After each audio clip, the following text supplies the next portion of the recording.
In this podcast episode, Ben Shapiro discusses the recent strikes on targets in Yemen by the United States and its allies, targeting the Houthi rebels, a group of terrorists who have taken over a large part of Yemen. The strikes were in response to the Houthis' attacks on commercial ships in the Red Sea, which have caused a significant reduction in traffic and a dramatic increase in shipping rates. The Houthi rebels are a ragtag group of terrorists who have been funded by Iran for years. They have been carrying out attacks on commercial ships in the Red Sea, leading to a 90% reduction in traffic through the Red Sea from the prior year. This has caused a significant increase in shipping rates, impacting global trade and supply chains.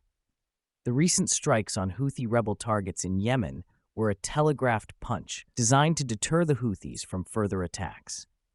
The strikes were conducted by the United States and British forces, with support from Australia, Bahrain, Canada, and the Netherlands.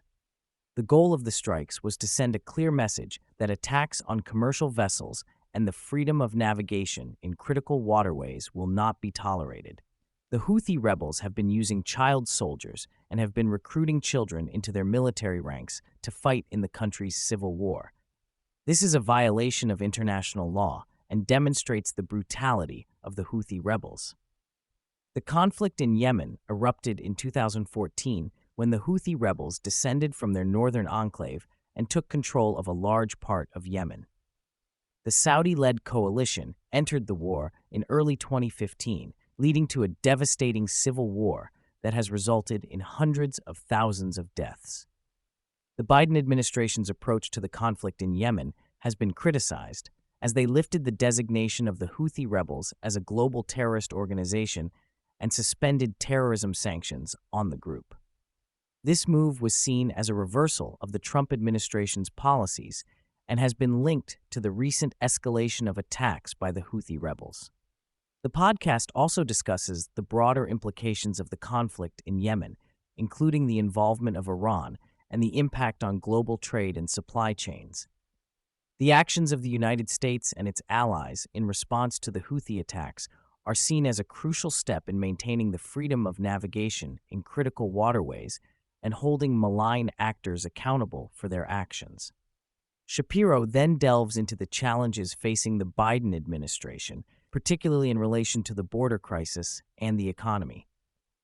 He criticizes the administration's handling of the border, pointing out the surge in illegal immigration and the impact on American cities. He also discusses the inflation rate, which has increased under the Biden administration, and the challenges facing the U.S. military. The podcast also touches on the age and health of President Biden, with Shapiro expressing concerns about his ability to lead the country effectively. He highlights Biden's struggles with speaking and his administration's perceived lack of control. Shapiro also discusses the potential impact of these issues on the 2024 election, suggesting that Trump's popularity may be on the rise due to concerns about mass migration, the direction of the country, and trust in institutions. Shapiro then presents a column by Bret Stephens, a Trump critic, who makes a case for Trump's presidency, highlighting his understanding of mass migration, his appeal to pessimistic voters, and his criticism of institutions. Stephens also addresses concerns about January 6th and election denialism, suggesting that the 2024 election will focus on which candidate can deliver more for the American people.